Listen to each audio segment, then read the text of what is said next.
I rang the doorbell, flowers in one hand, wine in the other. The door opened, and a man looked at me for 3 full seconds. Then he spoke. He looks like a homeless person. The laughter came after. From him, from her, from everyone. My daughter was right next to me, but she said nothing. Her eyes dropped to the floor, and that silence broke me more than the words ever could. I had come with an open heart, 12 years, a widower hour, 74 years carrying my dignity. I believe that clothes do not define a man, but they had already decided who I was, trash on their doorstep, and my own daughter left me there, standing alone. What none of them knew is that I was their boss. If this story touches your soul, subscribe here. We share real stories every day, stories that could be yours. Tell us in the comments where you are listening from. The doorbell rang inside the house. I heard footsteps. The door opened. A tall man, dark blue suit, Italian tie. He looked me up and down, 3 full seconds counted. His gaze started at my old but polished shoes, went up my jeans, stopped at my gray blazer with 20 years of life in it, and reached my face. Then he spoke. He looks like a homeless person, just like that. No smile, no shame, like someone pointing out a stain on the wall. Behind him, a blonde woman with too much perfume covered her mouth with her hand and let out a short laugh. "Oh, Harold, don't say that." But her eyes were shining. She was enjoying it. Victoria, my daughter beside me, went rigid. She said nothing. Her lips pressed together, her eyes dropped to the floor. And that silence hurt me more than his words. My name is Robert Henderson, 74 years old, widowed for 12. I founded Henderson Engineering in 1990 with my own hands, and a loan I paid off in 5 years. Today, the company has 190 employees, is worth millions, and keeps running under my discreet supervision. But nobody knows that. Not even Victoria. I always dressed simply. Eleanor? My wife used to say I didn't need expensive suits to have class. You are elegant, even in rags. Robert, she died of cancer 12 years ago.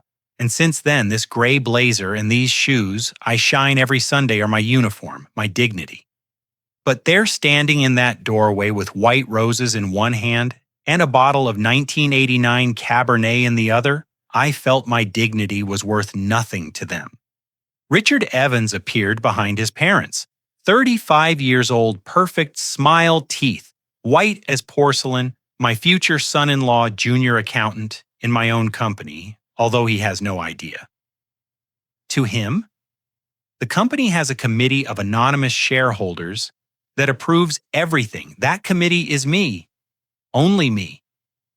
He extended his hand not to shake mine, but to guide me inside, like someone pushing an annoying salesman. "Mr. Henderson, come in." "Come in." His voice was sweet, but his eyes were cold. He made me pass by, barely brushing against me. He didn't take the flowers. He didn't look at the wine. He just said quietly but clearly, "For the wedding, Mr. Henderson, I recommend you look for something else, something appropriate. We don't want uncomfortable situations." I squeezed the roses. A thorn dug into my thumb. I felt the hot blood. I said nothing. The living room smelled of perfume that cost $500 a bottle and new leather. A crystal chandelier hung from the ceiling like a giant spider. The sofas were white, immaculate, the type that makes you feel you're going to dirty them just by sitting down. Malene Evans Richards' mother wore an ivory dress that probably cost more than my car. She sat with her legs crossed, back straight, like a queen on a throne. Harold lit a Cuban cigar without asking if the smoke bothered me. I left the roses on the coffee table. Nobody touched them. I put the bottle next to them. Nobody looked at it. I sat on the edge of the sofa. Victoria sat on the other side of the room, far from me, next to Richard. He put his hand on her knee, firm like an owner. She didn't move. "So you are the famous father-in-law." Harold blew the smoke out slowly, straight into my face. "It wasn't an accident. It was intentional. Victoria never spoke much about you. We thought that. He paused. He smiled. That you weren't very close. My daughter went pale. Dad is reserved, she murmured. Malene laughed softly. Ah, reserved. What a nice word. The tone said poor, said insignificant, said shame. Richard squeezed Victoria's knee harder. She bit her lip. It is true, he added. Mr. Henderson is a man who is simple. He prefers to go unnoticed. The word simple sounded like an insult, a synonym for failure. Harold nodded. Well, everyone has their level right. And the three of them laughed. Soft, polite, poisonous. Malene leaned forward, curious, like someone examining a strange bug. And what did you do, Mr. Henderson, before retiring? She already knew the answer. I knew it by the glint in her eyes. I am an engineer, I replied. My voice came out firm. Civil engineer, retired. She nodded slowly, very slowly, as if confirming something. Ah, how nice. So you live off your pension. It wasn't a question. It was a statement. Harold added almost paternally. With inflation, Mr. Henderson, those pensions don't cover anything anymore, do they? It must be complicated. He shook the ash from his cigar into a silver ashtray. But don't worry. Now Victoria is going to be fine. And you too, if necessary. I stayed silent.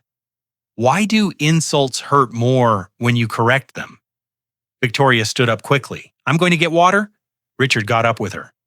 I'll help you, my love. They left together. I was left alone with Harold and Malene. The silence lasted 5 seconds. Then Harold leaned toward me. His breath smelled of tobacco and expensive whiskey. Look, Mr. Henderson. Let's be frank, we are society people. We have standards.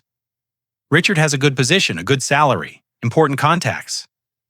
He paused. He looked me in the eyes. Victoria is going to be protected. She is going to have everything you could never give her. Malene added with a voice that was soft but sharp. Poor thing. It must be hard living alone with that little pension. Thank goodness my son is generous. He will be able to help you if you need it. They didn't look at me with hate. They looked at me with pity. And that was worse. Richard and Victoria returned. He was carrying 2 glasses of red wine. Only 2 for him and for her. They didn't offer me even water. They sat down. Richard raised his glass. To us, to our future. Madeline clapped softly. Oh, son, how lovely. And what luck, Victoria, with your nurse's salary and the inheritance you're going to receive. She stopped. She looked at me sideways. When the moment comes, of course. You two are going to live very well. Richard smiled. It is only fair, Mom. She has to bring something useful. Right.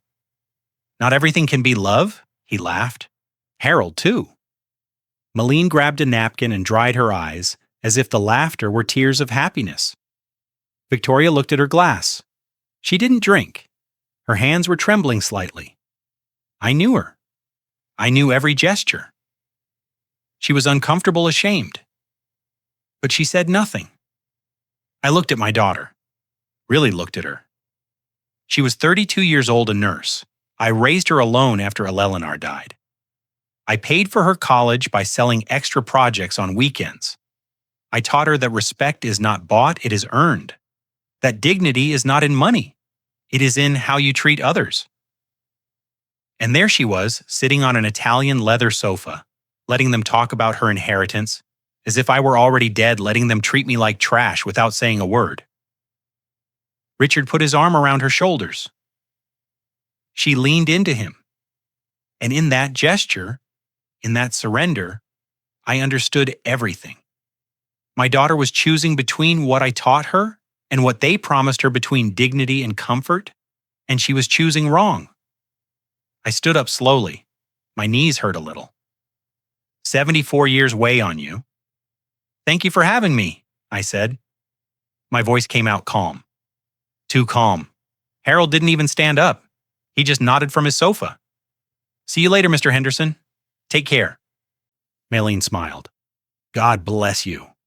Victoria walked me to the door. She walked behind me, not beside me. She opened the door. I tried to hug her. I put my arms around her. I felt her body rigid. Her arms hung dead at her sides. She didn't return the hug. Dad, they aren't bad people. They are just demanding. I kissed her forehead. She smelled of lavender like always. I love you, daughter. I waited. She didn't answer. She just stepped aside. I walked out. The door closed behind me. I heard the lock click. I walked to my 2008 gray sedan. Opened the door, sat down, closed it. Put my hands on the steering wheel. They were shaking. Not from sadness, from rage. An icy rage that rose from my stomach to my throat like poison. I breathed deep. Once, twice, 3 times. I started the engine. I looked in the rearview mirror. Victoria was at the living room window behind the white curtain watching me. Our eyes met for a second. I saw guilt in hers. I saw doubt. I saw something that looked like regret. But then Richard appeared behind her. He put his hands on her shoulders, pulled her inside the curtain closed. I drove home in silence, and I thought with a cold and perfect clarity, they don't know who I am. They don't know yet. But very soon they are going to know, and that day is going to hurt. 48 hours later, I went to the Bank Commerce Bank downtown branch. 40 years banking there. Dr. Lillian Smith, investment manager, always attended to me personally. Serious woman, glasses, hair, pulled back gray suits. I walked in. I saw her at her desk. She saw me. She blinked, looked at her assistant, said something in a low voice. The assistant left. Lillian stood up slowly as if her body was heavy. Mr. Henderson. Her voice sounded strange. Soft, like when you speak to someone terminally ill? What a surprise to see you. I heard that. Well, that your daughter is getting married. She didn't sound happy. She sounded sad. She sounded like she was giving condolences. Yes, she is getting married, I replied. She nodded. That is great, Mr. Henderson. That is great for her.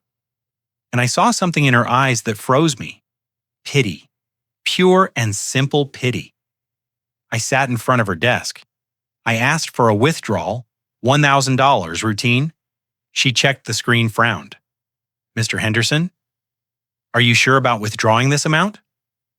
I nodded, totally sure. She hesitated. It is just that. Well, if you have extra expenses for the wedding, I can offer you a personal loan with a preferential rate. No background check. I sat still.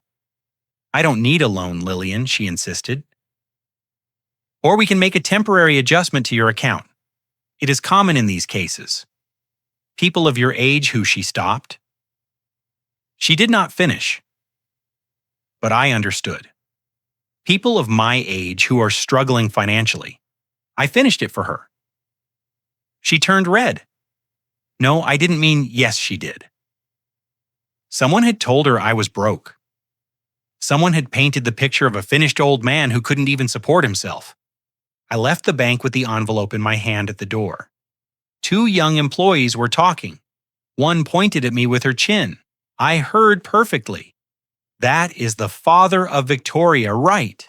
The other nodded. Yes, poor thing. They say he is doing very badly, no money, that the daughter had to find a rich man to save him. The first one shook her head. How sad. And he is so proud. Look at him with that old coat as if he were elegant. They laughed quietly. I kept walking. I didn't turn around, but I felt every word like a nail in my back. Richard had spoken. He had spread the poison. And now everyone looked at me like a homeless man disguised with dignity. I went to the farmer's market, Mr. Stephen Stall 7 fruit and vegetables. 30 years buying from him. He saw me arrive. He didn't smile like always. He just nodded. Mr. Henderson, I bought oranges, 3 kilos, tomatoes, onions. Total $6. I gave him a 20. He gave me change, $15. Mr. Stephen, this is wrong. It is too much. He pushed the money toward me. Firm. "Keep it, Mr. Henderson. It is nothing." I looked him in the eyes. I saw a sorrow. I saw a compassion. Like when you give coins to a homeless person at a traffic light. "Mr. Stephen, I don't need." He raised his hand. "Mr. Henderson, please. We all have hard times. There is no shame." My cousin also lost his business and he fell silent. "I haven't lost anything," I said. He didn't believe me. He just smiled sadly. "Of course, Mr. Henderson. Of course." I left with the bags and the wrong change, feeling dirty. At the local pharmacy, I bought my blood pressure pills. Connie, the owner, 60 years old, always cheerful. That afternoon, she was radiant. "Mr. Henderson, congratulations on Victoria's wedding." I nodded. "Thank you." She leaned over the counter, lowered her voice as if she were going to tell me a beautiful secret. "He is an excellent catch, isn't he, Richard? Such a formal young man, and with such a good job. Thank God, Mr. Henderson, because now Victoria will be able to—" Well, she paused. She looked at me with eyes shining with emotion.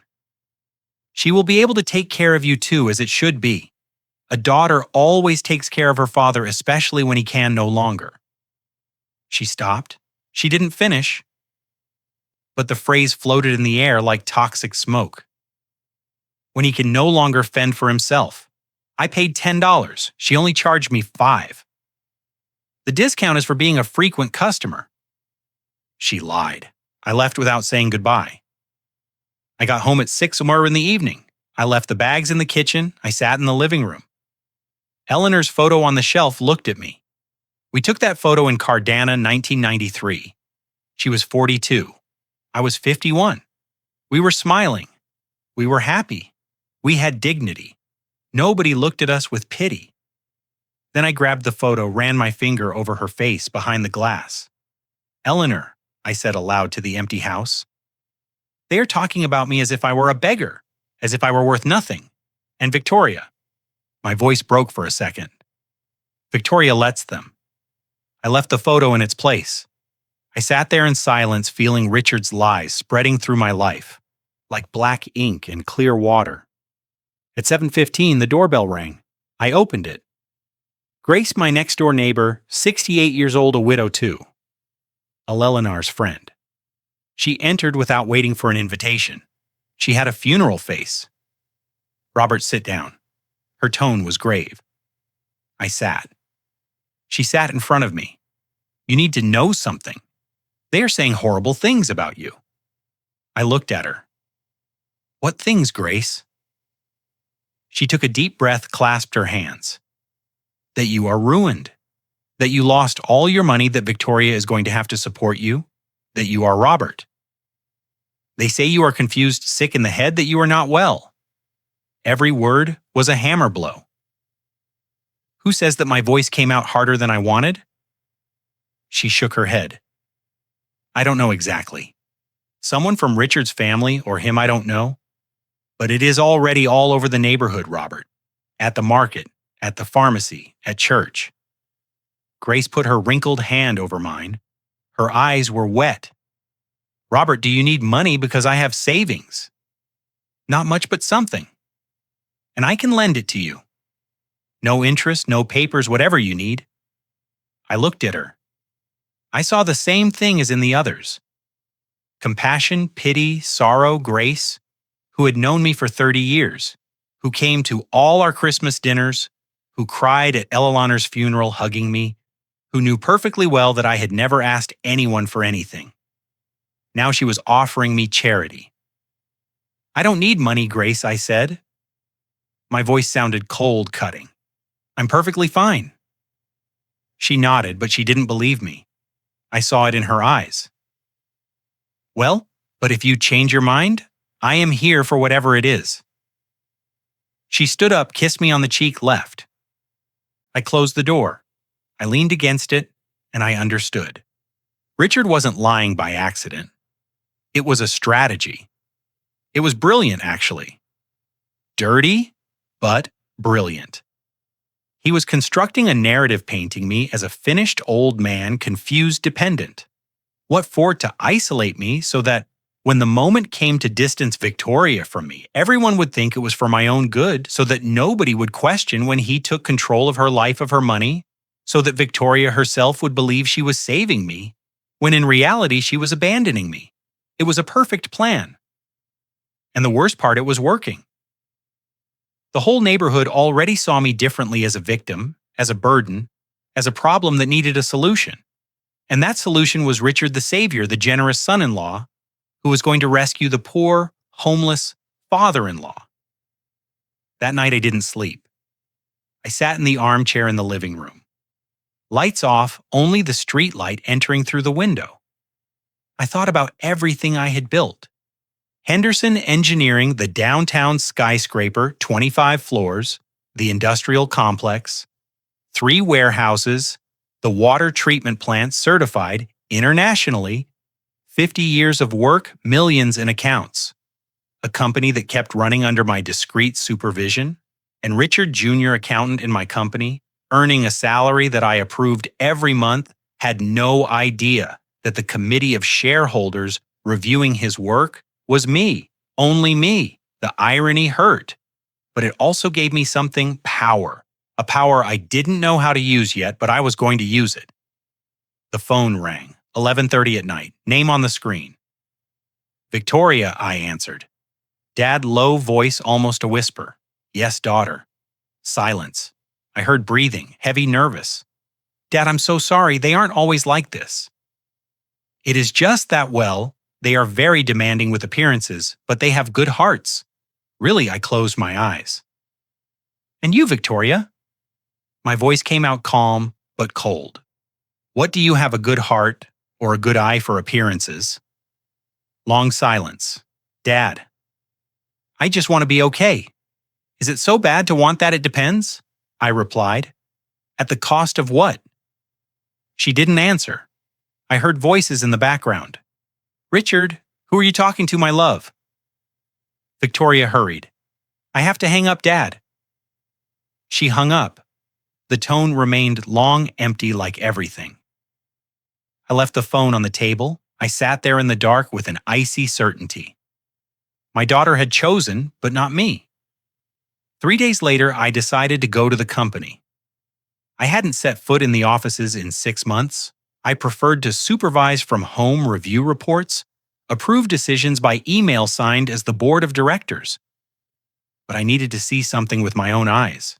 I needed to know how far Richard's poison had reached. I took a taxi.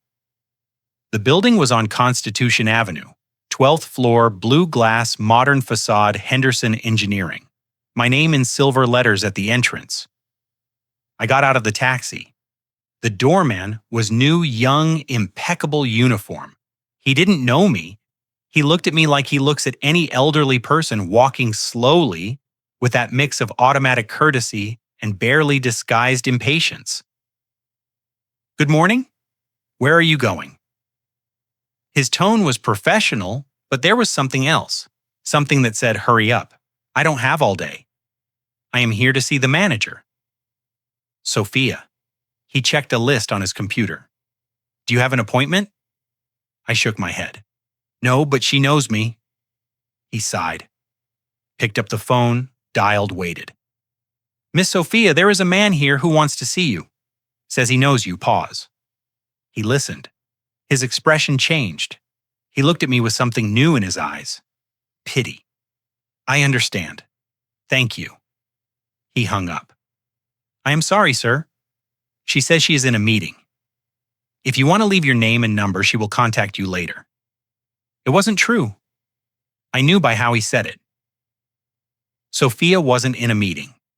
They had told her something about me, something that made her doubt. I will go up anyway, I said. The doorman stood up. Sir, without an appointment, I can't let you. But I was already walking toward the elevators. I went up to the 12th floor. The doors opened. The company logo shone on the reception wall. Design I approved 8 years ago. Colors Eleanor helped to choose before dying. Green and silver, elegant, professional. The receptionist was new too. Early 20s, perfect makeup, plastic smile. She saw me exit the elevator. Her smile got smaller. Good morning? Can I help you? There was something in her tone, something condescending, like someone talking to someone who is probably lost. I am looking for Sophia, I repeated. She looked at her screen. Do you have an appointment? Again, the same question. No, but it is urgent.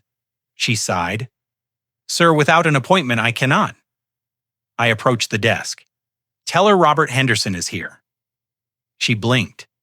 One moment she took the phone, whispered something, hung up. I'm sorry, she is busy. You can leave your number and that won't be necessary. A voice from the hallway. It was Matt, 42 years old, working at the company for 10 years. Project engineer, childhood friend of Richard, but he always treated me with respect. Always until today. He came out of his office with a folder in his hand. He saw me. He stopped. Our eyes met. Something changed in his face. Discomfort. Shame. He looked to the sides like looking for witnesses. Lowered his gaze, clutched the folder to his chest, and kept walking. Fast to the other side. As if he hadn't seen me, as if I were invisible. Matt, I called him. Not very loud, just enough. He stopped for a second. His back went rigid, but he didn't turn around. He kept walking, disappeared through a door. I felt something break in my chest. Matt knew me. He knew who I was, and he had just pretended I didn't exist. Then I heard laughter, male laughter, loud, confident. A door opened at the end of the hall. 3 men in suits came out. One of them was Richard. Oxford gray suit, royal blue tie, Italian shoes that shone like mirrors. He came laughing at something one of his colleagues had said. Then he saw me, his laughter cut off. He stopped dead. The other 2 as well. They looked at me. Richard blinked as if he couldn't believe what he was seeing. Then slowly, a smile appeared on his face, but it wasn't a kind smile. It was a smile of surprise, of amusement, of superiority. Mr. Henderson. He said my name as if it were a joke. The other 2 exchanged looks. One bit his lip not to laugh. What are you doing here? His tone was the one you use with a lost child in the supermarket. Condescending, paternalistic, fake. I came to resolve something personal, I replied. My voice came out firmer than I felt inside. Richard nodded slowly. He took 2 steps toward me, stood too close, invading my space. Mr.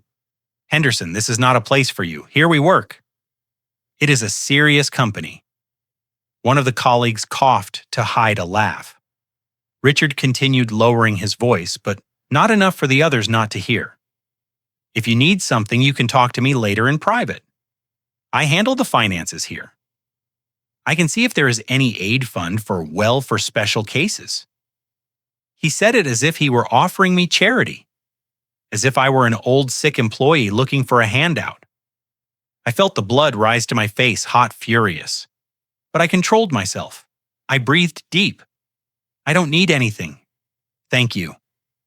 My voice sounded cold. Richard smiled more. As you wish, Mr. Henderson, but take care. At your age, walking around alone. He didn't finish. He didn't need to. I turned around, walked toward the elevator. I could feel their gazes on my back. Heard whispers, stifled giggles. I pressed the button. The doors took an eternity to open. When they finally opened, I entered. I turned around. Richard was still there, standing arms crossed, looking at me like one looks at a problem that has just solved itself. The doors closed. I was alone in the elevator. My reflection looked at me from the polished steel walls. A man of 74, old blazer, shiny but worn shoes. And in my eyes, something I hadn't seen in a long time. Rage, pure, cold rage. The elevator went down. 11th floor, 10-9. With every floor it descended. Something grew inside me. It wasn't just rage, it was clarity. Richard had turned my own company into a stage. He had manipulated the employees. He had told them who knows what story about me. and now everyone saw me as he wanted them to see me. As a finished old man confused annoying someone who needed help, someone insignificant. Matt, who had known me for a decade, had ignored me. The doorman treated me like an intruder. The receptionist like a beggar. And Richard, that damn accountant who earned his salary thanks to my approval, offered me charity in my own company. The doors opened on the ground floor. I walked out. The doorman looked at me with relief, like someone seeing a problem leave on its own. "Have a good day, sir." I didn't answer. I walked out to the street. The sun hit my face. It was hot. Too hot. I walked half a block, sat on a bench at a bus stop, not to wait for the bus, just to sit to breathe. A boy selling gum approached. "Want some, sir?" He looked at me with pity, as if he recognized someone of his own class, someone who was also struggling. I bought a pack. He thanked me 3 times, ran off. I stayed there sitting with a gum in my hand and an icy certainty in my chest. Richard had turned my company into his kingdom, and I was the madman who had entered without invitation. I took another taxi home. The driver tried to make small talk. I didn't answer. Just looked out the window. Buildings, cars, people walking fast, everyone in a hurry, everyone with purpose. And me sitting in that taxi feeling that my own life had been stolen from me without anyone firing a single shot. When we arrived, I paid, entered my house, closed the door, leaned against it. The house was in silence. That heavy silence of houses where only one person lives. I looked around the living room, the dining room, the photos on the walls. My whole life condensed into square meters. And suddenly, everything felt small, insignificant, as if Richard had managed to reduce 50 years of work to nothing. Just an old man in old clothes in an old house. I sat on the couch, closed my eyes, thought about what had just happened. It wasn't just the humiliation, it was the efficiency with which Richard had built his lie. He had turned my company into his stage, the employees into his audience, and me into the ridiculous character who appears so everyone can laugh. Matt didn't ignore me by chance. He did it because Richard had told him something. Something that made him doubt me, something that made him feel that looking at me was uncomfortable. And the receptionist and the doorman, everyone acted according to the script Richard had written. A script where I was the problem, the nuisance, the pathetic old man. I opened my eyes and I understood something worse. This wasn't the end, it was just the beginning. That night I tried to call Victoria once, twice, 3 times. All calls went straight to voicemail. "Hi, I am Victoria. Leave your message." Her cheerful voice recorded years ago when she was still my daughter. After the 3rd attempt, I got a message. Cold text, no emojis, no ellipses. "Dad, I am busy. Talk later." I looked at the message for 5 full minutes. She had never written to me like that before. Her messages were warm. "Love you, Daddy. Talk later." Or "Give me a second, I will call you Dad." But this was different. This was distance. This was rejection wrapped in courtesy. And it hurt more than any direct insult. I dialed her number a 4th time, not out of stubbornness, out of desperation. Voicemail again. I hung up, left the phone on the table, and felt something break inside me. The next day I made a decision. If Victoria wouldn't answer, I would go find her. I knew her shift at the hospital. 3:00 in the afternoon to 11 at night, emergency room. I cleaned myself up as best I could, put on my white shirt, ironed it twice, my brown trousers. My shoes shined until they looked new. I saw myself in the mirror, a man of 74, tired but dignified. I left at 6 here in the evening, arrived at the general hospital at 6:30, parking lot full. I found a spot near the staff exit, turned off the engine and waited.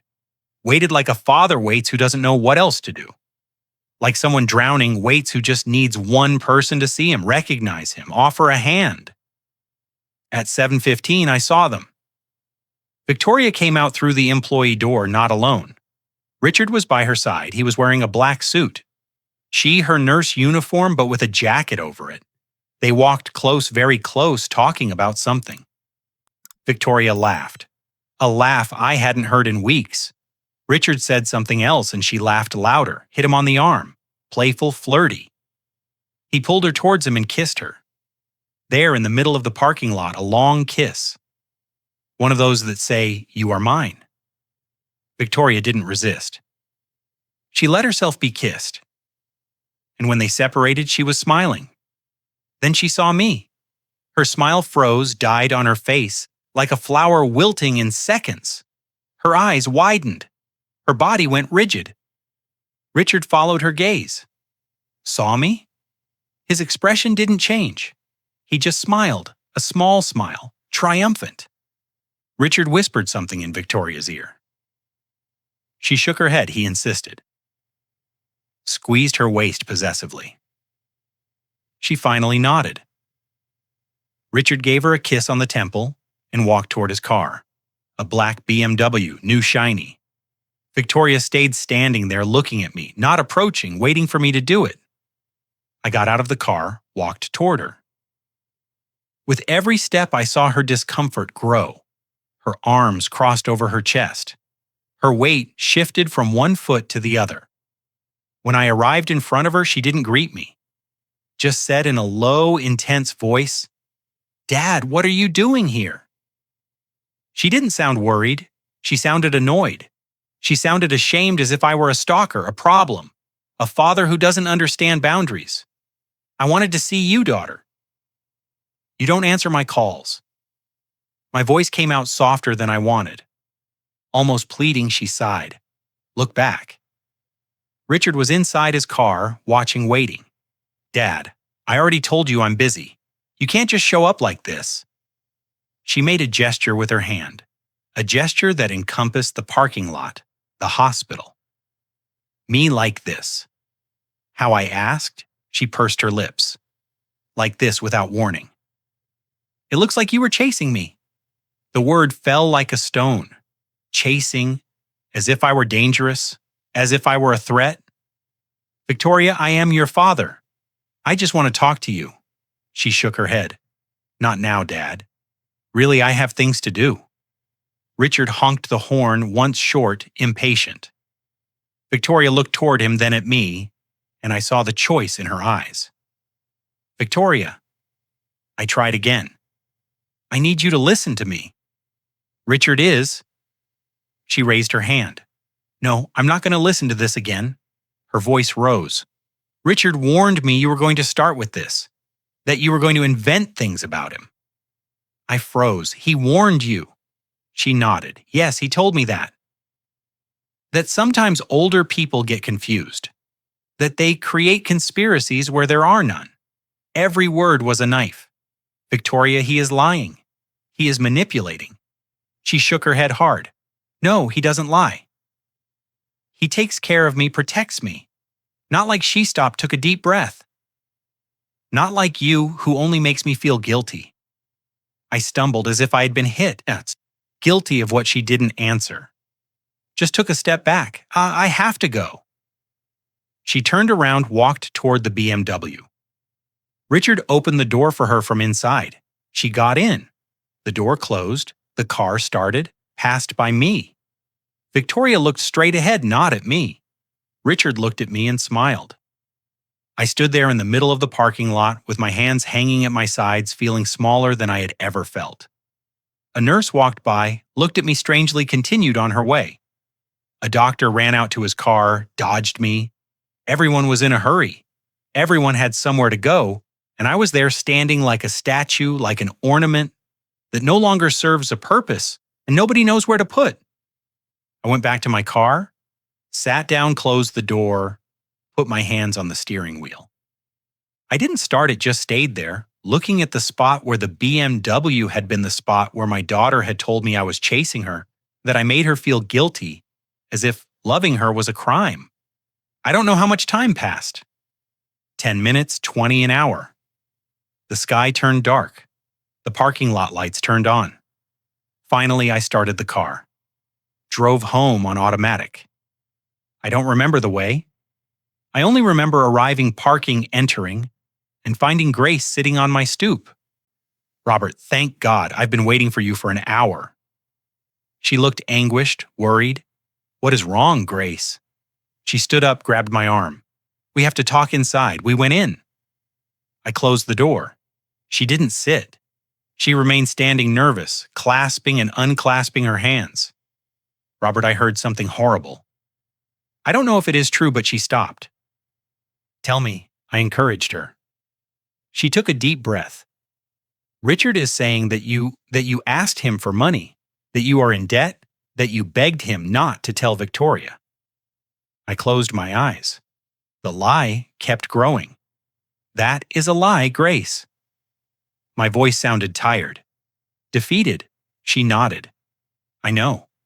I want to believe it is, but Robert, I doubt people are believing it. The whole block, they say that is why Victoria is getting married so fast, to save you so Richard can help you.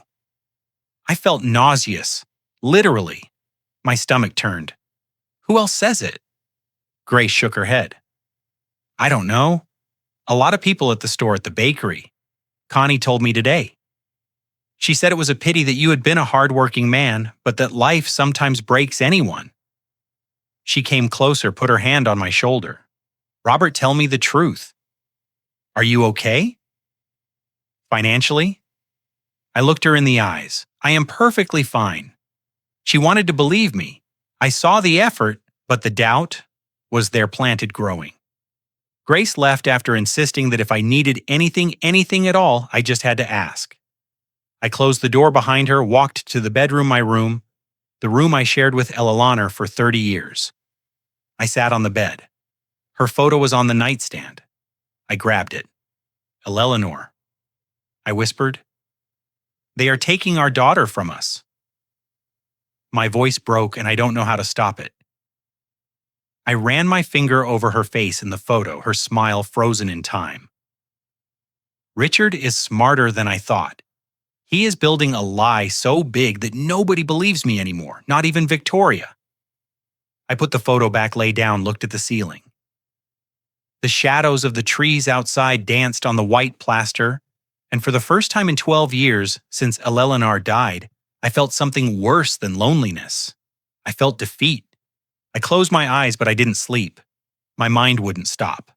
I thought about Victoria saying, "You were chasing me," about Matt ignoring me, about Richard offering me charity, about the whole neighborhood believing I was homeless, about the company I founded treating me like an intruder. Everything felt unreal, like a nightmare from which I couldn't wake up. I opened my eyes. The darkness was complete. Only the digital clock marked 2 in the morning. And there in that darkness, with the silence crushing my chest, I understood something terrible. Richard had won. He had isolated me. He had turned me into a lie. He had erased me. And the worst part is that I still didn't know what else he planned to do to me. I still didn't know the real blow. And that terrified me more than everything else. If you are listening to my story, please tell me in the comments where you're watching from. Sometimes knowing there are people in the world who understand what I live through gives me strength to continue. 3 days later at 9 at night, someone knocked on my door. I wasn't expecting anyone. Grace had already come in the morning with soup I didn't ask for, but accepted so as not to hurt her. I looked through the peephole. A woman, 50-some years old, hair pulled back in a tight ponytail, dark dress. Big bag on her shoulder. She was looking to the sides like someone afraid of being seen. I didn't know her. I opened the door just a crack, leaving the chain on. Yes, she jumped. Mr. Robert Henderson. Her voice was low. Nervous, I nodded. She swallowed hard. Looked toward the street again. I am Rose. Rose Medina. I work at the Evans house. My heart accelerated. I need to talk to you, please. It is urgent. I hesitated, but there was something in her eyes. Fear, urgency, truth. I removed the chain, opened the door, come in. She entered quickly like someone hiding. I closed the door behind her. She stood in the living room, not sitting clutching her bag, with both hands trembling slightly. Do you want water, coffee? She shook her head. I don't have much time. If they realize I left, she didn't finish. Just look toward the window. I drew the curtains. Sit down, please. She finally sat on the edge of the armchair, ready to run at any moment. Mr. Henderson, I shouldn't be here. I could get fired or worse. Her voice broke a little. But I need to tell you something. Something you have to know. I sat in front of her. I am listening. She took a deep breath, closed her eyes for a second. When she opened them, there was determination there. Richard is lying, especially about you. The words came out fast, rushed, as if she had been holding them too long. I have worked for them for 3 years. I clean. I cook. I'm there almost all day and I hear things. Things I shouldn't hear, but I hear. She leaned forward. Mr. Henderson, Richard is manipulating Victoria. It is all a lie. The part about you doing poorly financially. The part about you being confused. The part about you asking for money, all of it, a lie. I felt something loosen in my chest. Validation. Someone finally saw the truth. Why is he doing it? I asked. Rose shook her head. For money. The Evans are broke, completely broke. They owe money to everyone. And they need Victoria's money. They need her. There it was, the naked truth. Raw, real. Rose clutched her bag. Richard started investigating who had denied the contract. He discovered that the company has discreet supervision. Someone approves everything from the shadows, but he couldn't find out who. He only knows there is someone. A shareholder committee, he thinks. I sat still. That someone was me. Only me. And I had denied Harold's contract because his financial background was a disaster. Gambling debts, lies. After that, Rose continued, everything changed. Richard started talking more about Victoria, about how much money she earned, about her inheritance. I heard him talking on the phone with someone I don't know who. He said things like, the old man is easy to handle, and in 6 months we have him completely isolated. Every word was a blow.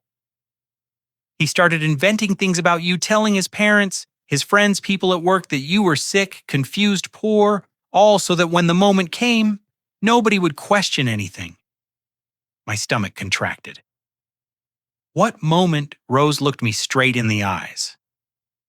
The moment Victoria cut contact with you, forever. I felt cold, a cold that came from inside. Mrs. Moline lost her job 6 months ago, added Rose, but nobody knows. They keep living as if they had money. The house is rented, Mr. Henderson. It is not theirs. Everything is a facade. The furniture, the cars, everything borrowed or financed. They are desperate. I was starting to understand. That's why the urgency of the marriage. That's why the rush. That's why they needed to isolate me. If Victoria kept contact with me, I could warn her, could protect her. Richard talks about a plan, continued Rose. I heard him 3 days ago. He was talking to his father. They said that after the wedding, everything was going to be easier, that Victoria was going to understand she had to stay away from you, that it was for the best. And if not, she stopped. And if not, what, my voice came out hard. Rose swallowed that they had ways to make it legal. That's what he said. Legal ways to protect her from him?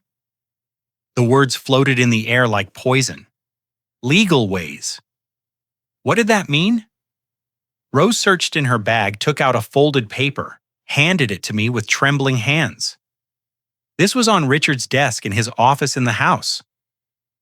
I shouldn't have taken it, but I thought you had to see it. I unfolded the paper. It was a notebook page.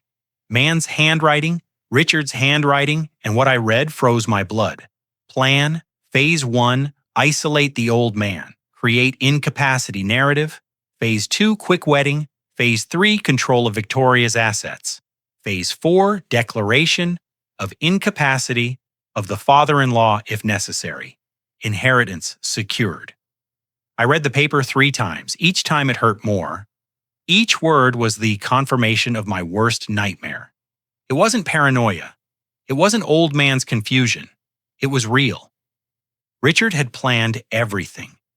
Every humiliation, every lie, every moment of isolation. It all led to this. Keeping Victoria's money, and if I was an obstacle, they would eliminate me, legally declaring me incapable, taking everything from me, even my dignity. I looked at Rose. Why are you telling me this? My voice came out hoarse, broken. She had tears in her eyes. Tears she didn't let fall, but that shone under the living room light. Because I also have a daughter, she replied. Her voice trembled. She is 28, lives in another city, works as a teacher. She is a good girl. Good person. A tear finally escaped. She wiped it quickly.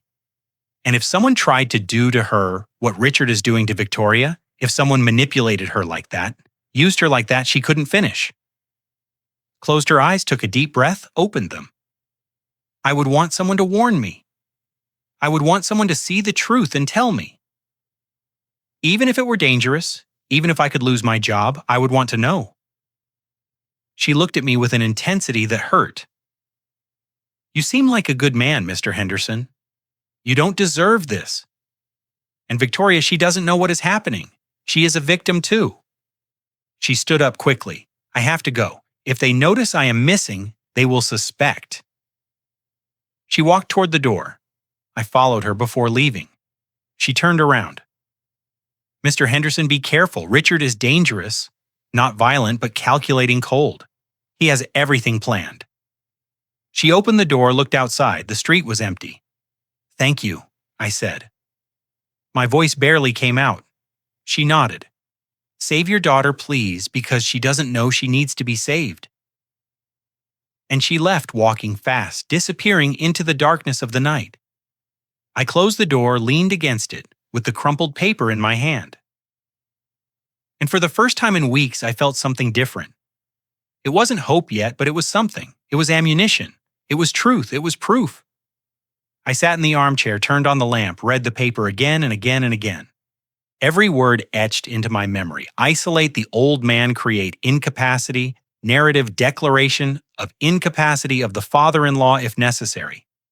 Richard didn't just want the money. He wanted to destroy me completely, erase me. And he had almost succeeded, almost. But now I had this. I had proof. I had truth in ink on paper. I looked at Ella Launer's photo on the shelf. I'm not alone anymore, I told her. Someone believes me. Someone sees the truth.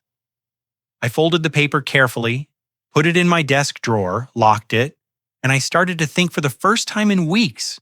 I wasn't reacting, I was planning. And that changed everything. The next day at 8 in the morning, I called Arthur Miller, my lawyer for 30 years, a serious man, meticulous, the kind who doesn't speak without having all the facts. He answered on the third ring. Robert, what a surprise. How are you? His voice sounded warm, genuine. Arthur, I need to see you. Urgent. There was a pause. What happened? I didn't want to talk over the phone. I prefer to tell you in person. Can you make it today? Another pause. I heard pages turning his agenda. Give me 2 hours. At 10 in my office, I accepted. Hung up, I showered, got ready. Took Richard's paper, put it in an envelope, and left the house with a determination I hadn't felt in a long time. I was no longer a victim. I was a man with evidence, and that gave me power. Arthur's office was downtown, old building but elegant. I went up to the 3rd floor. His secretary recognized me. Mr. Henderson, good to see you. Go on in. The attorney is waiting for you. I entered. Arthur stood up from his desk, 70 years old, gray suit, glasses, white hair, perfectly combed. He shook my hand, firm, worried. Sit down. Robert, you look tense. I sat, took out the envelope, handed it to him, read this. He opened it, took out the paper, read. His expression changed from curiosity to alarm. Read slower. Read it again. Finally, he looked up. Robert. His voice was grave, serious. This is very serious.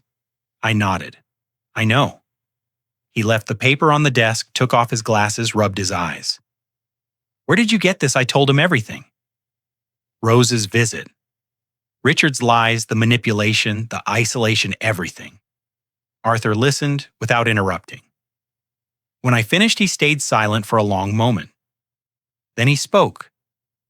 "Robert, this is prepared extortion, premeditated financial abuse. If what this employee says is true, and if Richard really plans to declare you incapacitated to control Victoria's assets," he stopped. "I need to investigate now." He picked up his phone, dialed Fernanda. "It is me. I need you to investigate someone. Urgent. Harold Evans. Everything. Finances, debts, legal history, everything you can find." For yesterday, he hung up, looked at me. "Give me 2 days. I am going to know everything about this family. Everything." And for the first time in weeks, I felt someone was on my side, someone with real power, and with real. 2 days later, Arthur called me. "Robert, I have information. Don't talk on the phone." "Can you come?" I went. Arrived in 30 minutes. Entered his office. There were papers everywhere, folders, documents. Arthur looked tired, as if he hadn't slept. "Sit down," he said. I obeyed. He opened a folder, took out several papers. "Harold Evans is broke, Robert. Completely broke." He pushed a document toward me. "He owes $220,000 in sports betting. He has 3 pending lawsuits, 2 foreclosed houses, and is on the blacklist of 6 casinos." I looked at the numbers. They were real legal official, but they live like rich people, I said. Arthur nodded. "Facade. It is all a facade. The house where they live is rented in Maline's name, but they already owe 4 months. They are about to be evicted." Arthur took out more papers. "And Maline Evans lost her job 8 months ago. She was a manager at a luxury boutique. They fired her for theft. Small amounts. They never sued her because the owner was a friend of the family, but they let her go." I felt something twist in my stomach. It all made sense now. The luxurious house was a lie. The expensive furniture was a facade. The lifestyle was acting, and they needed money desperately. "That is why the interest in Victoria," I said. Arthur nodded slowly. "That is why the interest in Victoria. She is a nurse. She has a good salary. She has savings, and she has," he looked directly at me, "an inheritance waiting for her." "Yours?" The words fell like stones. My daughter was a walking check for them. "Does Richard know all this?" I asked. Arthur nodded. "Richard knows. In fact, he took out another document. Richard has been helping his father hide assets. There are suspicious transfers, accounts in the names of third parties, all the money Richard earns in your company. He deposits in accounts that Harold controls. They are laundering money, Robert, or trying to." I felt nausea. The man who was going to marry my daughter was a criminal, a liar, a manipulator, and she had no idea. "There is more," said Arthur. His voice turned darker. "I found something that, Robert, I need you to prepare yourself." Something in his tone scared me. "What did you find?" He took a deep breath, took out a new document, thicker with official stamps. A marriage contract, already drafted, already ready. I took the document, opened it. It was 20 pages. I read the title. Prenuptial Agreement between Richard Evans and Victoria Henderson. I started reading. The first page was normal. Property regime division standard. But on page 8, I found something that stopped me. A clause in case of proven mental or physical incapacity of the spouse's father. Robert Henderson. The administrative control of inheritance assets will pass temporarily to the spouse Richard Evans until final medical resolution. I read the sentence 3 times, 4, 5. It couldn't be real. "They want to declare me incapacitated," I whispered. Arthur nodded. "Yes. They want to declare you incapacitated with the narrative Richard has created," Arthur explained. "With everyone saying you are confused, broke, dependent with Victoria, believing you need help. It would be easy, very easy. Two doctors sign a judge approves, and suddenly you no longer have control over anything. Not your money, not your decisions, not your life. My heart beat so fast, I heard it in my ears. And if they declare me incapacitated, I couldn't finish. Arthur finished for me. If they declare you incapacitated, Victoria inherits everything. But since she is married under this contract, Richard controls those assets, temporarily, it says here, but temporarily can be forever. I leaned back in the chair. The room was spinning. They are going to steal everything from my daughter, and they are going to use me as the excuse. Arthur put his hand on the table. Firm.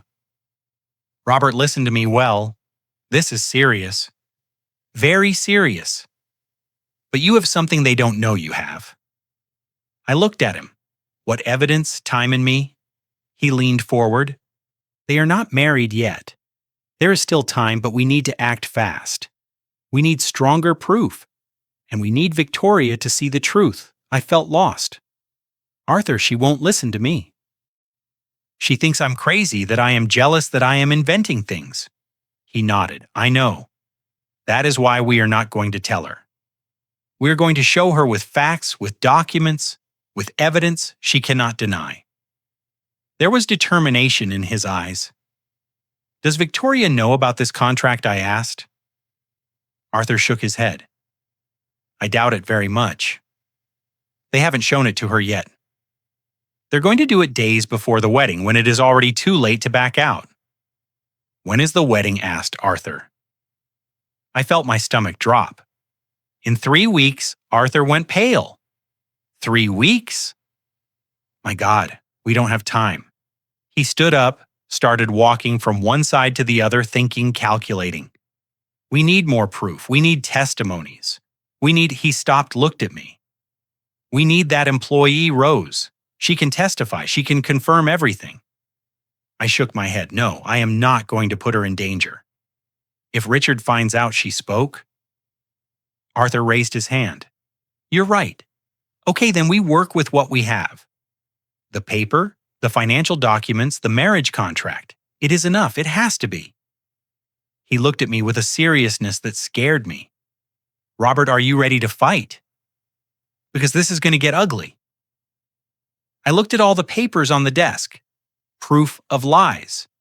Proof of manipulation. Proof that my daughter was being used as an object, as a means to get money, and that I was going to be declared incapacitated to facilitate the theft. Everything was there, black on white, real, undeniable. I looked at Arthur. I am ready, I said. My voice came out firm, without doubt. But I need your help, because if this goes wrong, I lose my daughter forever. Arthur nodded. It is not going to go wrong, I promise you. We sat there, 2 old men, 1 lawyer, 1 engineer, both tired, but both determined. Because this was no longer just about me. It was about Victoria. It was about protecting her from something she didn't even know existed. And even if she hated me later, even if she never forgave me, I was going to save her, even if it cost me everything. 2 days later, my phone rang. It was 1 hour in the afternoon. I was in the living room reviewing the documents Arthur had given me, trying to understand every legal word, every hidden clause. I saw the name on the screen, Victoria. My heart skipped a beat. I answered fast. Too fast. Daughter. My voice came out anxious, desperate. There was silence on the other side. Then her voice soft, softer than it had sounded in weeks. Dad, can we talk? I felt something explode in my chest. Hope, pure hope. Of course, daughter. Of course. Whenever you want. She took a deep breath. Tomorrow at 3 at your house. She paused. Alone. Just you and me. I nodded, even though she couldn't see me. Yes, I will wait for you here. She hung up. I stayed with the phone in my hand, trembling, smiling for the first time in weeks, smiling. That night I didn't sleep. But not from anguish, from anticipation. I was going to get my daughter back. I was going to show her the truth, the documents, the proofs, everything. And she was going to understand. She had to understand. I got up at 6:00 in the morning, cleaned the house, vacuumed, dusted the furniture, washed the dishes. I had in the sink changed the sheets on the sofa, put fresh flowers on the table, roses her favorites. At 2:00 in the afternoon, I made coffee. That Colombian coffee she loved, the one we drank together on Sundays. I put out clean cups. Sugar milk, everything perfect. I organized the documents on the dining table. Ordered clear, irrefutable. I was ready to save my daughter. At 2:30, Grace knocked on the door. She brought an apple pie. "So you can share with Victoria," she said with a smile. She saw me dressed up the house, clean the flowers, and her face lit up. Oh, Robert, thank God. I knew everything was going to get better. She hugged me tight. I knew Victoria was going to come to her senses. I didn't tell her about the documents about the plan. I just said, "Thank you, Grace." She left and I stayed waiting, watching the clock.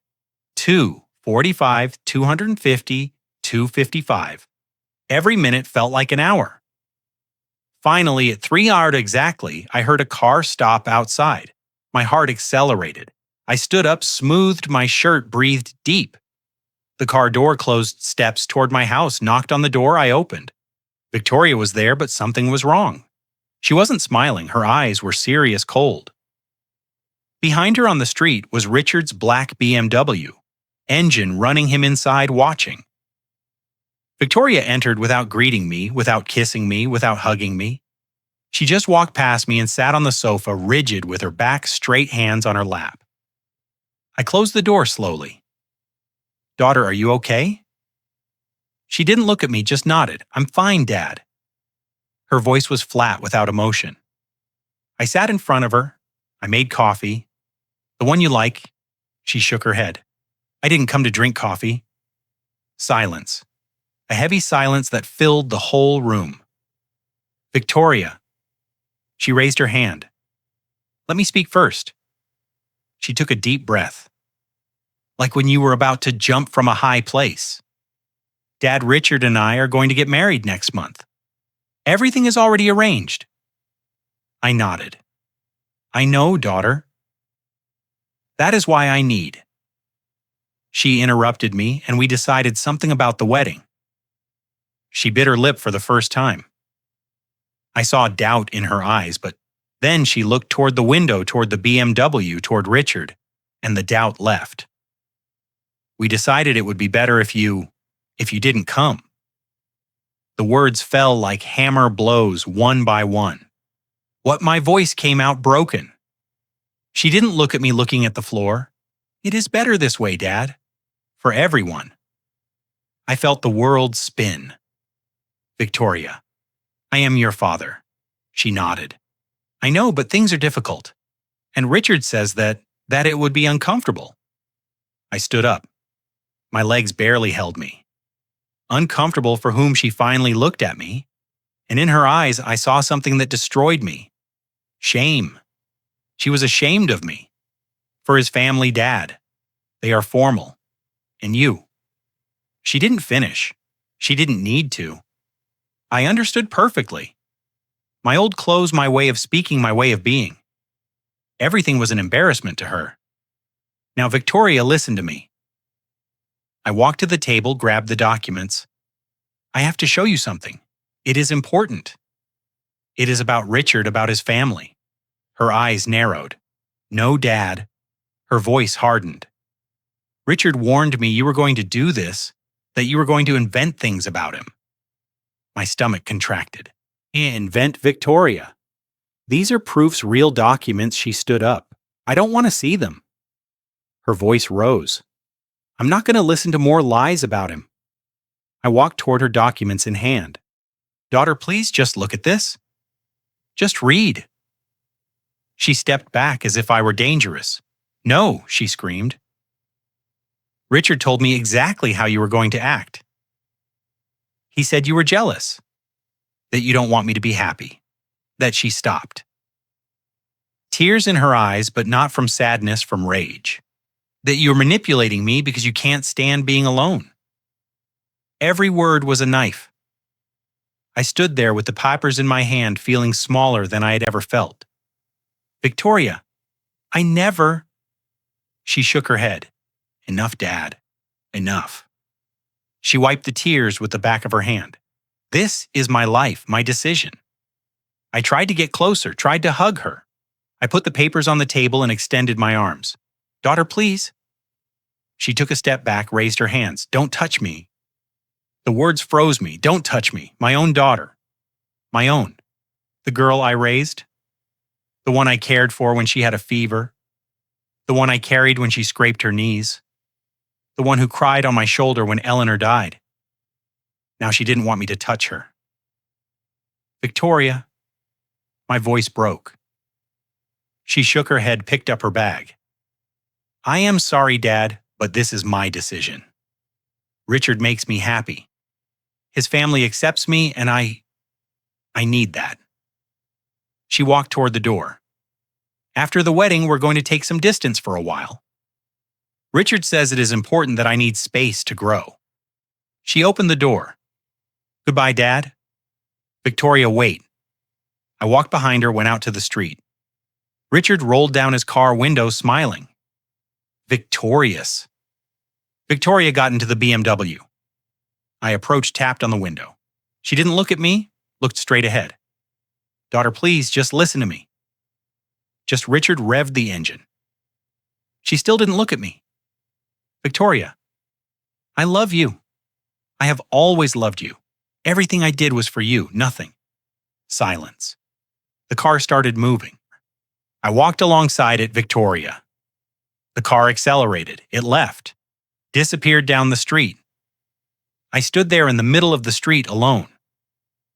The neighbors watched me from their windows.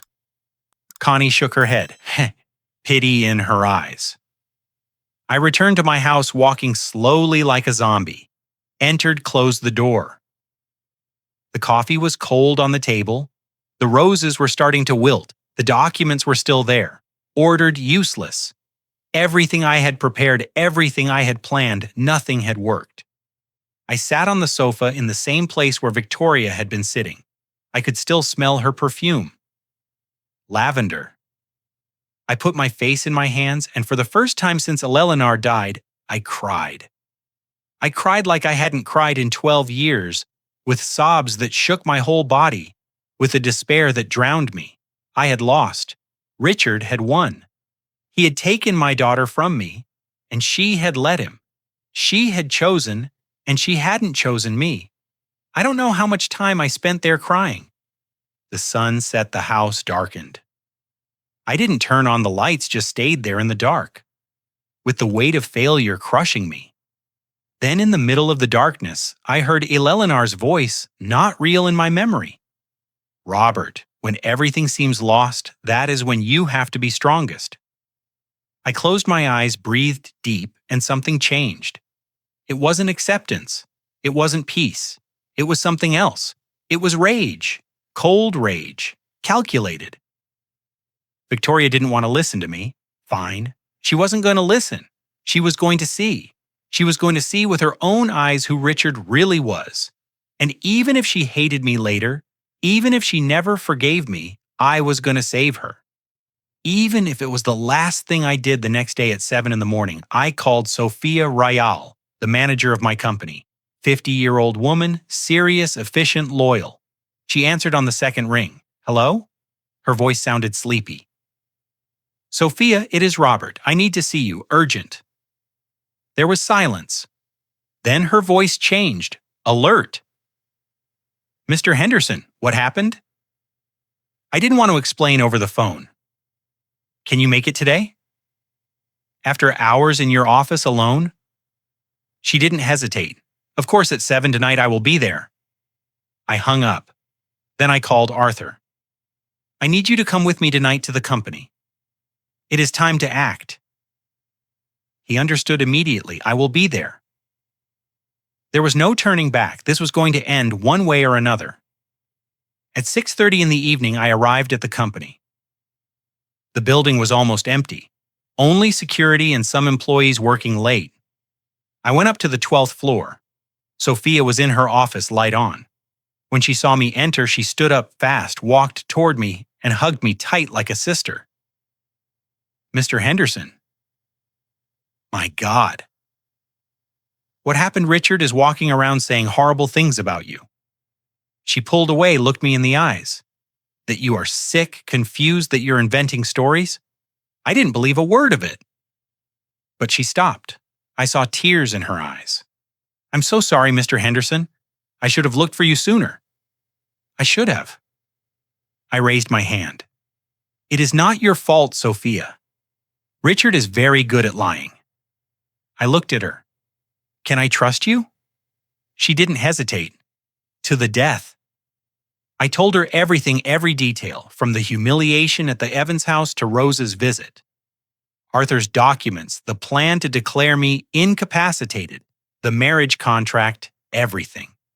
Sophia listened with her mouth open. When I finished, she was pale. That bastard, she whispered, that damn bastard. She stood up, walked from one side to the other, processing Mr. Henderson.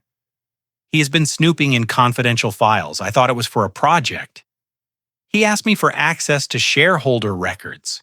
I told him he didn't have authorization, but he insisted. Now I understand. He was looking for you. She turned to me, determination in her eyes. What do you need me to do? Anything. Tell me and I will do it. Before I could answer, someone knocked on the door. Sophia and I tensed. Yes, she said. The door opened slowly and Matt appeared. Matt Sanders, the one who had ignored me in the hallway days ago. He looked terrible. Red eyes, unshaven face of not having slept. He looked at us. Mr. Henderson, can I come in? Sophia looked at him with distrust. I nodded. He entered, closed the door behind him. He stood there uncomfortable, ashamed. Mr. Henderson, I am sorry, I'm so sorry, his voice broke. Richard told me that you had lost your mind, that you were sick, that it was dangerous to talk to you because it upset you. I believed him. Tears ran down his face and I ignored you like a coward. And I haven't been able to sleep since. I stood up, walked toward him, looked him in the eyes. Matt, do you believe me now? He nodded desperately. Yes. Yes, I believe you. Richard is a liar, a manipulator, and I was an idiot for believing him. He wiped his tears with the back of his hand. Last night I heard him talking on the phone in the office. He thought everyone had left, but I was in the bathroom. He was talking to someone. He said things like, "The old man is almost out of the game, and after the wedding we cut contact completely." Matt looked at me with desperation. Mr. Henderson? I was Richard's friend from childhood. But now I see him as he really is and he disgusts me. He got on his knees, literally. Please let me help you. Let me fix my mistake. I lifted him up. Stand up, Matt. You don't have to kneel. I looked at him. Are you going to help me? He nodded. Whatever it takes. The door opened again. Arthur entered carrying a leather briefcase. He looked around. Sophia, Matt me. I see we are building a team, he said with a small smile. He put the briefcase on Sophia's desk, opened it, took out a new folder thicker than the previous one. I have more evidence, much more. He opened it, took out papers, emails. I intercepted Richard's corporate emails. Legally, he clarified with a court order. I have a judge friend. He showed us the printouts. Conversations between Richard and his parents. I read one aloud. Dad, the old man suspects nothing. He still believes Victoria loves me. After the wedding, we cut contact. She will understand. It is for the best. Harold's answer. And the money Richard secured. The contract guarantees it. Arthur took out more emails, one after another, each one worse than the last. Detailed plans, conversations about how to isolate me, how to manipulate Victoria, how to control her money. Sophia read one, and her face turned red with rage. This is criminal. Matt read over her shoulder. My God, I worked with this guy, ate with him, and never. He didn't finish. Arthur closed the folder. With this, we can destroy him legally and publicly. He looked at us all, but we need to do it right. We need him to incriminate himself in front of witnesses, in front of Victoria. He looked at me. Robert, are you sure you want to do this? Because once it starts, there's no turning back. I nodded. I am sure. I sat down, looked at my team. Sophia, Matt, Arthur, 3 people who believed in me, who saw the truth. It wasn't much, but it was enough. I need you to call a meeting, I said. My voice sounded different, firm decided. Richard Harold Moline, tell them it is to discuss the consulting contract Harold asked for months ago. Sophia frowned, but that contract was denied. I smiled. For the first time in weeks, I smiled for real. They don't know that. Tell them there is a reconsideration that the shareholder committee wants to meet with them to discuss terms. Arthur's eyes shone. You're going to use their own greed against them. I nodded. Exactly. Sophia took her phone. When do you want the meeting? I looked at her. Tomorrow at 5 in the afternoon, main boardroom. She nodded, dialed, waited. Richard, it is Sophia. Listen, I need you to come tomorrow at 5 with your parents. Pause. It is about your father's consulting contract. The committee reconsidered. They want to meet. Another pause. I heard Richard's voice on the other side, excited. Greedy. Yes. Bring your parents. It is important that both are there. See you tomorrow, she hung up. Looked at me. Tomorrow they will be here. All 3, hungry Arthur added. And we will be waiting, Matt asked. What do you want me to do? I looked at him. Bring Victoria. Tell her it is urgent that there is something she has to see. Don't tell her what, just bring her. He nodded. I will do it. We stayed there, the 4 of us in that office, planning every detail, every move. Arthur would bring the proofs. Sophia would prepare the room. Matt would convince Victoria and I would be there at the head of the table where I had always been, where I always should have been. One more thing, I said. Everyone looked at me. When they enter, when they see everything, they are going to attack. They are going to say, I am crazy confused. They are going to try to flip the situation. I looked at Sophia. That is why I need you to be there as a witness, as the official manager. I looked at Matt and you too as a trusted employee. I looked at Arthur. And you as my legal representative. The 3 nodded. We are going to do this right. I said we are going to end this tomorrow. We left the office together in the elevator. Sophia grabbed my hand. Mr. Henderson, it is going to work. I promise you, Matt added. And if it doesn't work, at least Victoria is going to know the truth. Arthur put his hand on my shoulder. You have endured a lot, friend. But tomorrow you recover your dignity, your name, your life. The doors opened. We went out to the parking lot. We said goodbye. Everyone went to their car. I stayed standing there a moment looking at the building, my building. Tomorrow, in that room, the lie was going to end. I was going to expose Richard. I was going to show Victoria who the man who was going to marry her really was. And even if she hated me, even if she never forgave me, at least she was going to be safe. And that was enough. I got in my car, drove home, and for the first time in weeks, I slept because I knew that tomorrow everything was going to change.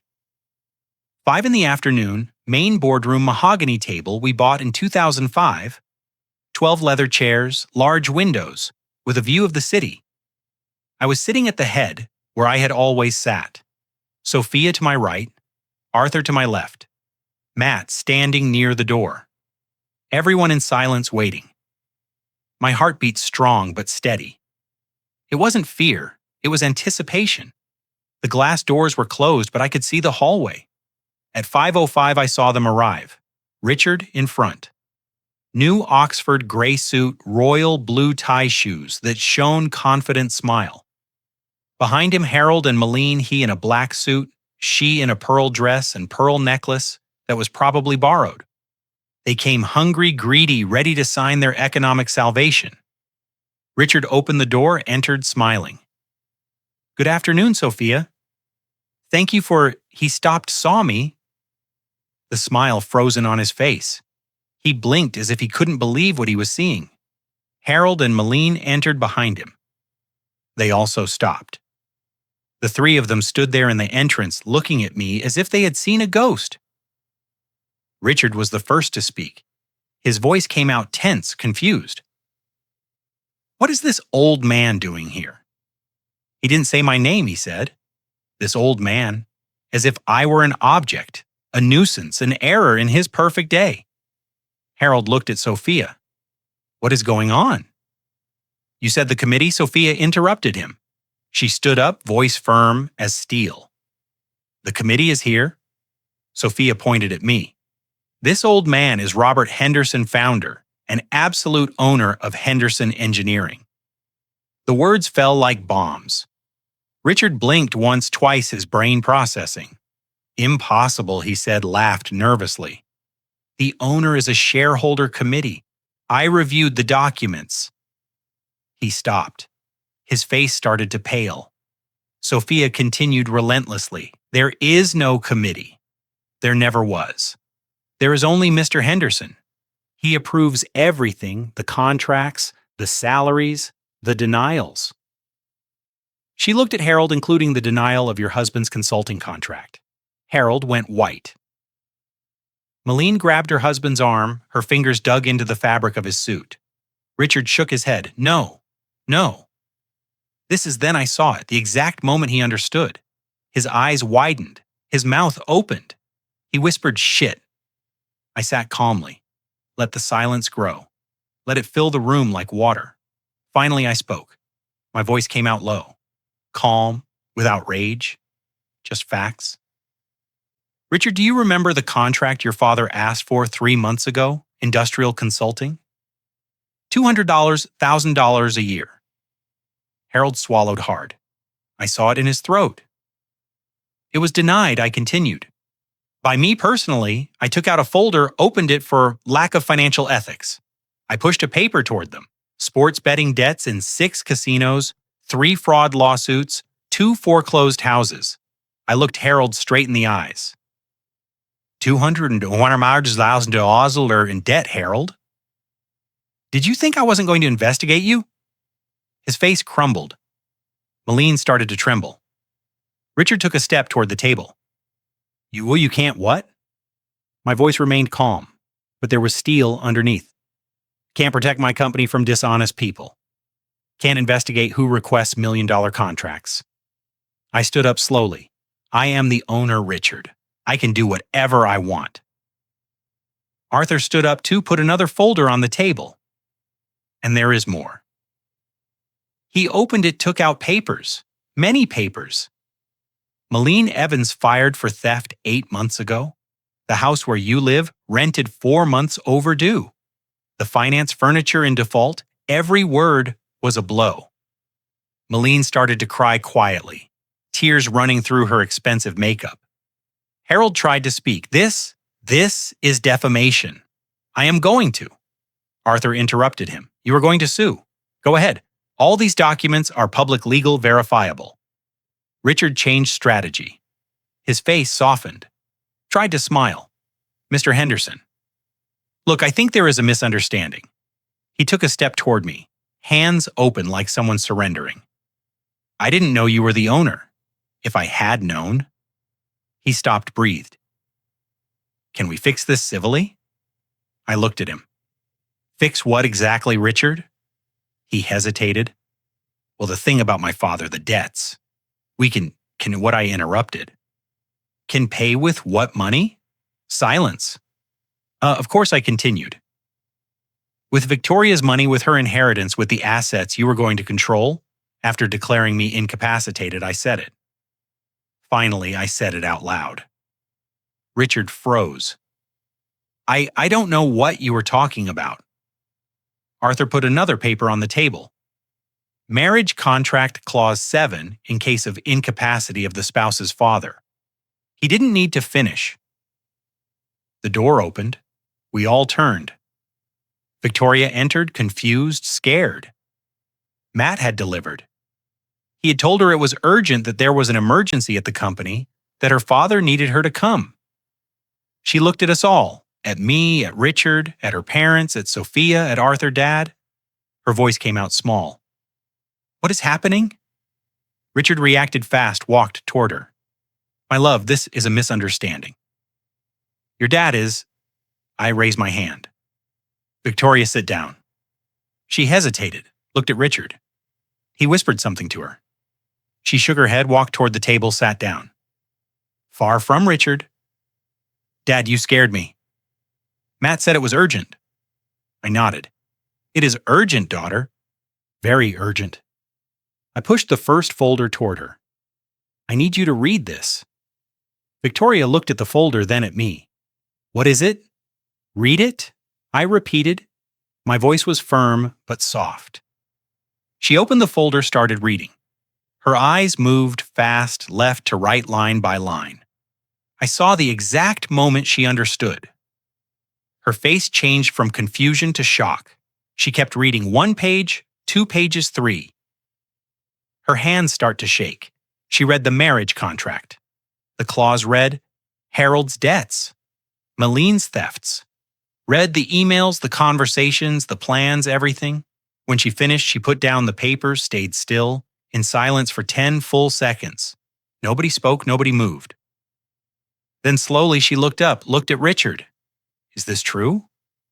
Her voice came out broken, cracked. Richard denied, desperate. "No, my love. Your dad is lying. He invented all this because he doesn't want us to be happy." Victoria stood up slowly, like in slow motion. Grabbed another folder, the one Arthur had prepared, opened it, started reading aloud. Email from Richard to Harold. October 5th. Dad, the old man suspects nothing. Victoria is already completely convinced. After the wedding, we cut contact. She will understand it is for the best. And if not, we have the contract. Her voice trembled. She kept reading. Answer from Harold. And the money Richard secured. The contract guarantees it. 6 months maximum. And we have total control of everything. She dropped the paper, looked at Richard. Her eyes were full of tears, but also of rage. "Is this true?" she repeated louder. Richard tried to get closer. "Victoria, my love, please." She screamed. "Is this true?" Her voice bounced off the walls. Richard stopped, opened his mouth, closed it. He had no answer, and that silence was his confession. Victoria started to shake her whole body. She grabbed the edge of the table not to fall. Sophia stood up, brought her a chair. Victoria sat, breathing fast, too fast. "It was all a lie," she whispered. "It wasn't a question. It was a statement. Everything. Every word, every promise, every—" She stopped, looked at Malene. "Did you know Malene tried to answer but couldn't? She just cried." Harold looked at the floor. Victoria laughed. But it wasn't a happy laugh. It was the laugh of someone who was just broken. "My God, you were going to use me. You were going to rob me. You were going to—" She turned to me. "You were going to declare you incapacitated dad. To take everything from you. To take everything from me." Her tears fell. "And I helped you. I treated you badly. I rejected you. I pushed you aside." Her voice broke completely. "Dad, I'm sorry. I'm so sorry." I stood up, walked to the head of the table, looked at Richard directly without blinking, and with the calmest voice I could gather, I said, "Richard, do you remember what you told me the first time we met?" He didn't answer. "You said, 'For the wedding, Mr. Henderson don't come dressed like that.'" I let the words float. "You treated me like a beggar, like trash, as if I were worth nothing. I took a step toward him, but it turns out I signed your checks. I paid your salary. I approved your vacations. I was your boss. Another step. And now, Richard Evans, you are fired." The silence that followed was absolute, perfect. Richard opened his mouth, closed it, opened it again. You can. I already did. I interrupted. I looked at Sophia. Prepare his severance and his father's, if he ever worked here. Sophia nodded. Right away, Mr. Henderson. I sat down again in my chair at the head, where I had always belonged, and waited. Victoria stood up slowly as if her whole body was heavy, walked toward Richard. He tried to smile, tried to take her hand. My love, can we talk about this? Can we? Victoria raised her hand. Richard shut up. She took off the engagement ring, a diamond Richard had probably bought on credit he was never going to pay. She looked at it one last time and dropped it on the table. The sound of metal hitting wood resonated in the whole room. It is over, she said. Her voice was firm now, not trembling anymore. Everything, it is over. Richard tried to grab her arm. Victoria, please. I love you. Can we? She pulled away fast as if the contact burned. Don't touch me, she said. There was so much power in those words that Richard stepped back. Don't ever touch me again. Malene stood up desperate. Victoria. My child, we didn't know anything about this. Richard lied to us too. Victoria turned to her and looked at her with a coldness I had never seen in my daughter. You lied, Mrs. Malene. You knew everything. I was at your house when you talked about the money, about the inheritance, about how Richard wouldn't have to work so hard anymore. Her voice rose. You treated me like merchandise, like an object, like a check with legs. Malene tried to approach. Victoria raised her hand. No, don't come closer. I don't want your excuses. I don't want your pity. She turned to Harold. And you? You talked about social level as if my dad were trash. As if I had brought shame to your house. She laughed bitterly when all the time you were the ones who were broke. You were the liars. Victoria walked toward me, stopped in front of my chair, knelt down there in the middle of the boardroom in front of everyone. Dad, her voice broke. Forgive me. Please forgive me. Tears ran down her face without control. I was so blind, so stupid. I treated you horribly. I rejected you. I told you not to go to my wedding. She sobbed. My God, Dad. I was going to deny you on the most important day, and all for him, for them, for people who only wanted to use me. I bent down, put my hands on her shoulders. Stand up, daughter. She shook her head. I don't deserve. Stand up, I repeated. Firmer. I helped her stand. And there in front of everyone, I hugged her. I felt her body shake against my chest, sobs coming from deep inside. She smelled of lavender like always, like when she was a child, and I carried her after a nightmare. I put my hand on her head, caressed her hair. It is over, daughter. It is over. She clung to my shirt with closed fists, as if afraid I would disappear. Don't go, Dad. Please don't go. Never, I whispered. I am never going to leave. I should have defended you, she whispered between sobs.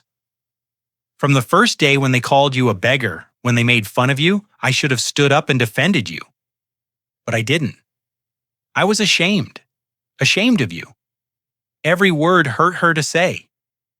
And you never stopped protecting me, never stopped loving me, even when I rejected you, even when I treated you like she couldn't finish. I hugged her tighter. You are doing it now. I told her now, you are defending yourself and defending me, and that is what matters. She pulled away a little, looked me in the eyes. How can you forgive me? I wiped a tear with my thumb. Because you are my daughter, and a father's love is not measured by mistakes. It is measured by how much you are willing to forgive. She hugged me again. I love you, Dad. I love you so much. Harold tried one last time.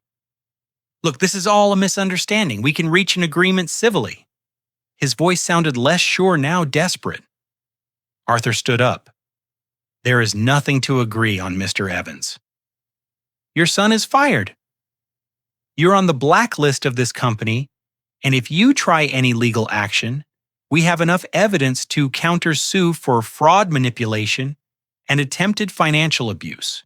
He took out a card, gave it to Harold. This is my firm's contact. If you want to discuss something, do it through us. Harold took the card with a trembling hand. Malin cried in silence. Richard looked at the floor, defeated, silent. For the first time since I met him, he had nothing to say. Get out, I said. Simple, direct. Get out of my company. Richard looked up. There was rage there. Pure hate. This isn't going to stay like this, he said.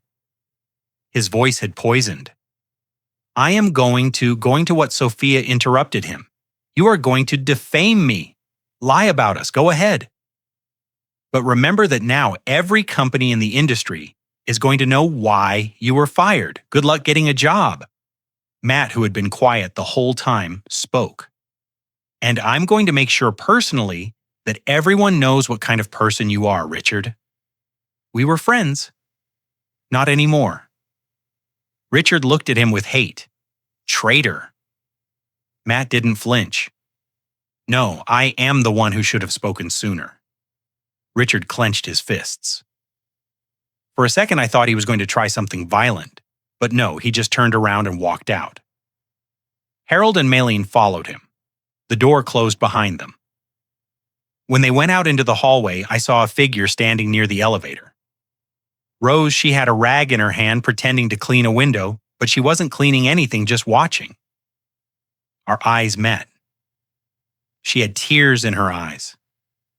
She nodded once slowly. I returned the gesture. Thank you, I mouthed. She smiled. Small, sad, but real. Then she turned around and disappeared down the hall. Justice isn't just winning. It is that those who helped you see it. We stood in silence a moment, processing. Then Victoria spoke. And now what she looked at me, her face was swollen from crying. But there was something different in her eyes. Clarity, peace. Now, I said, we live without lies, without manipulation. Just you and me. She smiled, small but real. Just you and me, she repeated. Sophia approached. Mr. Henderson, do you need anything else? I shook my head. No, Sophia. Thank you for everything. She nodded. It is an honor to work for you. For the real owner, not for a ghost. Matt approached too. Mr. Henderson? I raised my hand. There is nothing to apologize for, Matt. Richard fooled you, like he fooled everyone. He nodded gratefully. Arthur put away his papers. Robert, if you need anything legal, you know where to find me? I shook his hand. Thank you, friend, for everything. We left the building. Victoria and I, Sophia, Matt, and Arthur went the other way in the parking lot. While we walked toward my car, Victoria stopped. Dad, wait. She turned, looked toward the building. All this time. You were the owner? I nodded. Since 1978, she shook her head, incredulous. And Richard worked for you? Yes. And you never told him? No. She laughed, a real laugh this time. My God, he must be dying of rage. She got serious. Why did you never tell me? Why did you keep everything a secret? I looked at her. Because I didn't want you to love me for my money. I wanted you to love me for who I am, for the father I tried to be. Her eyes filled with tears again. Dad, I've always loved you. Always. I just got lost for a while. I hugged her. But you came back while I drove home, Victoria said. Do you know what is the craziest thing of all? I looked at her sideways. What that Richard told me you were jealous. That you invented things because you didn't want me to be happy. She paused when all the time you were the only one who really loved me, the only one who wanted to protect me. She put her hand on mine on the steering wheel. And I didn't listen to you. Her voice broke. I almost lost the only man who really is worth it in my life. I squeezed her hand. But you didn't lose me. I am here. She smiled through tears. Here you are. We arrived home. the house where she grew up, where Eleanor died, where I had lived alone for so long. But that night, I wasn't alone.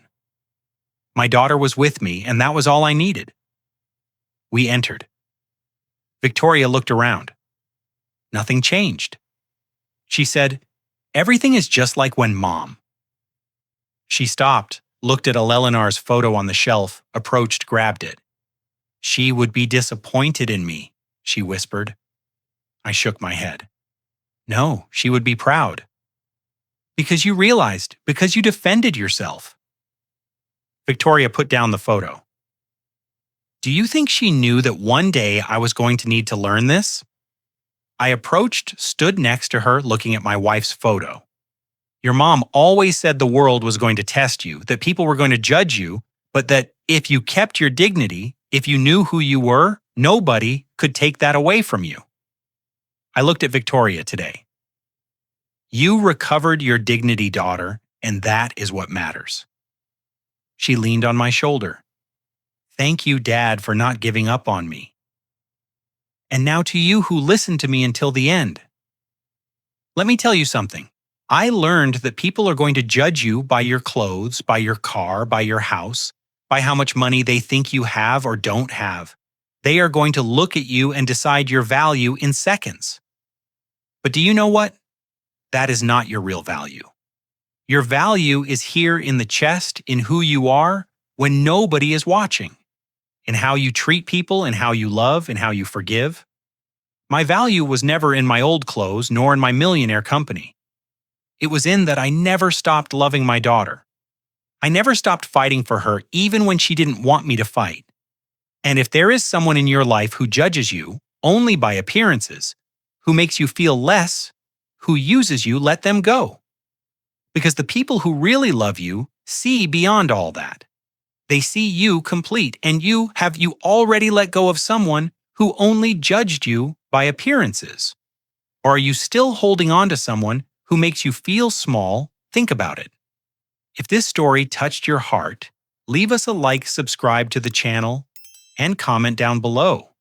Your support means everything to us. See you in the next story.